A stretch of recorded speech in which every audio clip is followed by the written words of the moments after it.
All right, what's going on, you guys? Nick here with Nick's on the Power. So in this video, I want to talk about the 1985 Mr. Olympia.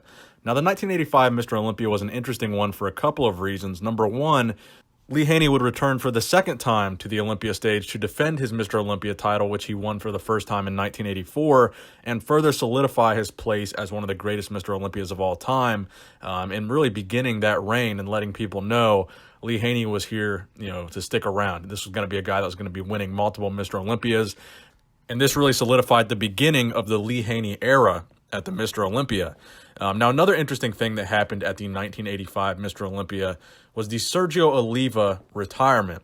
So Sergio Oliva Sr.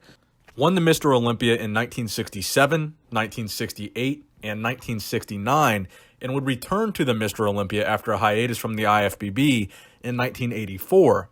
So in 1984, he would take 8th place at the Mr. Olympia, and he would come back again at the 1985 Mr. Olympia.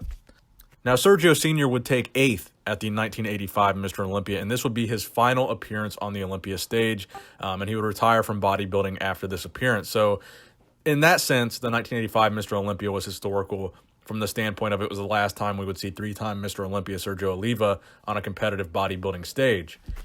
Now, another historical moment that happened at the 1985 Mr. Olympia was the second place finisher. So Albert Beckles, who was known as one of the bodybuilders that competed at an older age than most, competing as a top-level IFBB pro well into his 60s, at the 1985 Mr. Olympia, he took second at more than twice the age of Lee Haney, which is something that I don't think has ever been done before and hasn't been done since on the Olympia stage, where the runner-up at the Mr. Olympia was twice the age of the winner of the Mr. Olympia.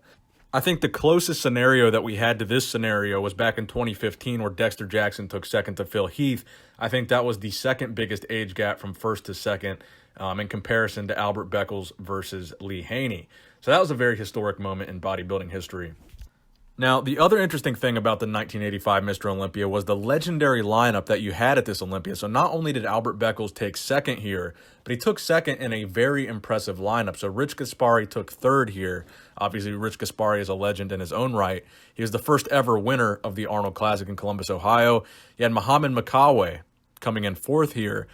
Muhammad Makawe being one of the few bodybuilders to actually beat Lee Haney on multiple occasions.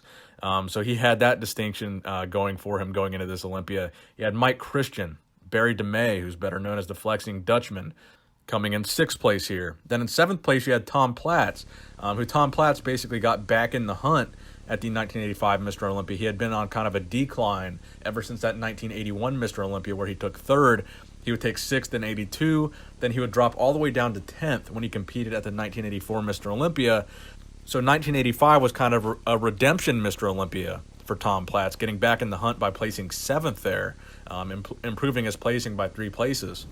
And then, of course, in 8th place at his final Mr. Olympia appearance, you had Sergio Oliva. You had Bob Paris coming in 9th, who was voted the most aesthetic bodybuilder of all time by Flex Magazine in 2006.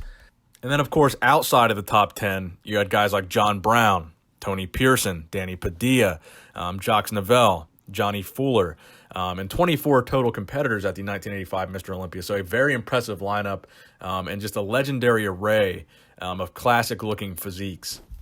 So that is the wrap-up of the 1985 Mr. Olympia in 4 minutes or less. I hope you guys enjoyed it, and please give it a thumbs up if you did enjoy it. Nick Strength and Power, signing out.